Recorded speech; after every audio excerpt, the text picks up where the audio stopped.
పులులకు ఉండే నల్లటి చారలు బొచ్చుపై మాత్రమే కాదు, చర్మంపై కూడా ఉంటాయి. ఇవి దాదాపు వేలిముద్రల లాంటివి. ఎందుకంటే ఏ రెండు పులులకు ఒకే రకమైన చారలు ఉండవు. ఈ చారలు రాత్రివేళ వేటాడేందుకు పులికి ఉపయోగపడతాయి.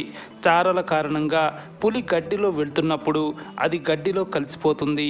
దాంతో పులికి వేటాడటం తేలికవుతుంది. ఈ విషయాన్ని బంగ్లాదేశ్కి చెందిన నేచర్ స్టడీ సొసైటీ నిర్ధారించింది. మనకు మామూలు సమయంలో కంటే స్నానం చేసేటప్పుడు క్రియేటివ్ ఐడియాలు ఎక్కువగా వస్తాయి. ఎందుకంటే మన శరీరంపై గోరువెచ్చని నీరు పడినప్పుడు శరీరంలో డోపమైన్ అనే హార్మోన్ ఉత్పత్తి అవుతుంది. ఇది మన మూడ్ని మార్చగలదు. దీని కారణంగా మనుషులు మరింత క్రియేటివ్గా ఆలోచిస్తారు. హెడ్ ఫోన్స్ వల్ల మన చెవిలో బ్యాక్టీరియా పెరుగుతుంది. ఎవరైనా 1 గంట పాటు హెడ్ ఫోన్స్ పెట్టుకుంటే వారి చెవిలో బ్యాక్టీరియా 700 రెట్లు పెరుగుతుంది.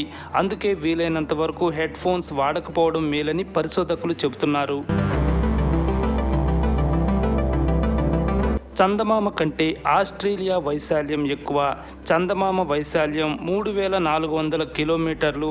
ఆస్ట్రేలియా వైశాల్యం తూర్పు నుంచి పడమరకు 4000 కిలోమీటర్లు.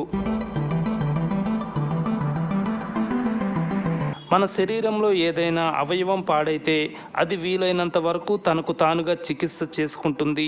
ఇలా బాడీలోని అన్ని అవయవాలు ప్రయత్నిస్తాయి. ఒక్క నోట్లోని దంతాలు మాత్రం అలా చేయవు. కారణం వీటిలో సజీవ కణజాలం ఉండదు. పైగా దంతాలపై ఎనామెల్ పొర ఉంటుంది. అది పాడైతే తిరిగి ఉత్పత్తి కాలేదు. బిర్యానీలో వాడే జాజికాయలు ఒక రకంగా మత్తు పదార్థం లాంటివి.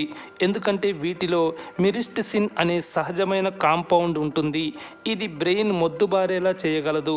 ఎవరైనా జాజికాయలను ఎక్కువగా వాడితే వారికి మతి భ్రమిస్తుంది, మత్తు వస్తుంది. ఈ విషయాన్ని కెనడాలోని మెక్గిల్ యూనివర్సిటీ చెప్పింది. అన్ని గ్రహాలు యాంటీ క్లాక్ వైజ్ తిరుగుతుంటే శుక్రగ్రహం మాత్రం క్లాక్ వైజ్ తిరుగుతుంది. అయితే భూమి తన చుట్టూ తాను తిరగడానికి 24 గంటలు పడితే వీనస్ తన చుట్టూ తాను తిరగడానికి 243 రోజులు పడుతుంది. అయితే అది సూర్యుడి చుట్టూ తిరగడానికి 225 రోజులే పడుతుంది. ఇలా ఈ గ్రహం ఒకసారి తన చుట్టూ తాను తిరిగేలోపే సూర్యుడి చుట్టూ భ్రమణం పూర్తి చేస్తుంది. ఇలా ఎందుకంటే గ్రహాలు ఏర్పడిన సమయంలో శుక్రగ్రహం కూడా యాంటీ క్లాక్ వైజ్ తిరుగుతూ ఉంటే మరో గ్రహమో లేక గ్రహశకలమో శుక్రగ్రహాన్ని కుడివైపు నుంచి ఎడమవైపుకి ఢీ కొడుతూ వెళ్ళి ఉంటుందని, దాంతో అప్పటి నుంచి అది రివర్సులో తిరగడం మొదలుపెట్టి ఉండొచ్చనే అంచనా ఉంది. అందువల్లే అది నెమ్మదిగా తిరుగుతోందని శాస్త్రవేత్తలు భావిస్తున్నారు.